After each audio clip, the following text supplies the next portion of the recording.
Bonjour bien-aimés dans le Seigneur Jésus-Christ. Je suis le frère Wilfried du Bénin. Si tu as la grâce d'être connecté avec moi ce matin, c'est forcément parce qu'il a plu à l'Éternel de conserver son souffle de vie en toi. Le souffle qu'il a mis en toi en Genèse 2, verset 7.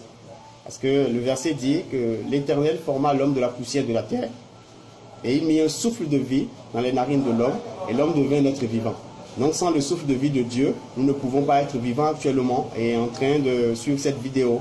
Donc ce souffle de vie doit forcément rendre grâce à l'Éternel, doit exister pour la gloire de Dieu. Voilà. Donc nous allons suivre ensemble une vidéo et après la vidéo, vous-même vous pourrez juger si le porteur de la vidéo est un serviteur de Dieu ou un serviteur du diable. Donc suivons ensemble la vidéo s'il vous plaît. Voilà l'une des auditrices du général Camille Makosso qui va poser une question. Suivez attentivement la question et la réponse. Allô. Oui, bonjour papa. Bonjour, quelle est votre question? Oui papa, est-ce que pendant le jeûne, si ton gars vient chez toi, ton copain vient chez toi, est-ce que tu peux mougou? Oui, tu peux mougou. Ah, ça gâte pas. Ça gâte pas. Faut mougou. Parce que la Bible dit que tu ne dois jamais refuser ça à ton mari. Faut mougou. Donc peut-on avoir des relations sexuelles en période de carême? Et il répond oui, parce que Dieu a dit tu ne dois jamais refuser ça à ton mari. Ah, il y a des questions dangereuses. Alléluia, soyez la bienvenue. Donc vous avez suivi le général Camille Makosso qui répondait à l'une de ses auditrices.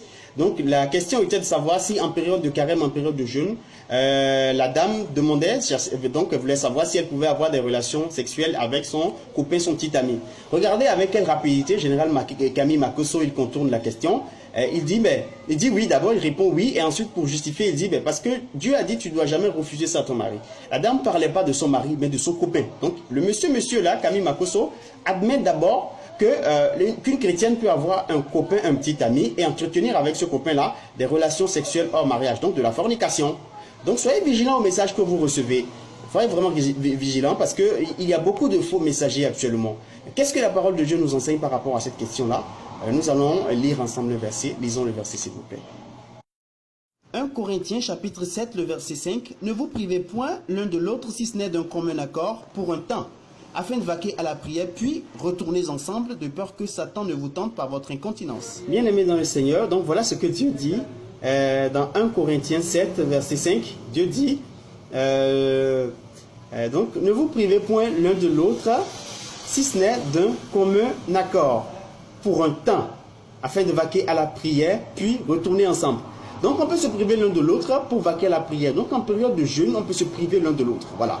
Dieu nous autorise à nous priver l'un de l'autre dans ces moments-là. Dans ces moments-là. Et là, ce message-là est adressé au couple, pas aux petits amis, voilà, donc copain, copine, non.